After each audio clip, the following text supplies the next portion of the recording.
ভাবছিলাম আমি বাবার ভিডিও দিব না, কিন্তু একটা ভাই এমন একটা কমেন্ট করছে ভাই, এই কমেন্টটা দেখে ভাই আমারও খুব কষ্ট লাগছে।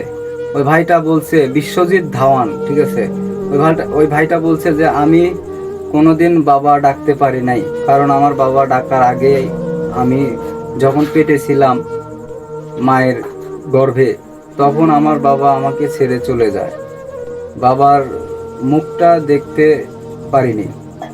আমি যখন বড় হই তখন বাবার কোনো ছবি, ফটো ছিল না, সব জলে নষ্ট হয়ে গেছে।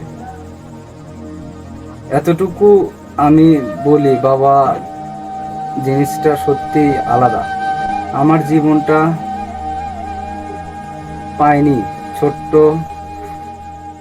ফুল দিয়ে তোমার বাবার পায়ে প্রণাম জানালাম। তো যাই হোক, এই ভাইয়ের যে কষ্টটা, এটা আমি দেখে আমি কি বলবো, আমার বাবার ভিডিও মানে দিতে আজকে বাধ্য হলাম।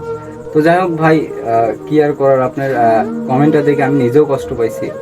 তো কষ্ট নেবেন না, এটা পৃথিবীর নিয়ম, কার কপালে কি আছে এটা তো বলা যায় না। তারপরও আপনাদের জন্য শুভ কামনা রইল। সবসময় ভালো থাকবেন, হাসি খুশিতে থাকবেন। পিছনের দিনগুলিতে আর ফিরে তাকানোর প্রয়োজন নাই, আগামীতে সামনের দিকে সবসময় খেয়াল রাখবেন। ভালো থাকবেন, অসংখ্য ধন্যবাদ।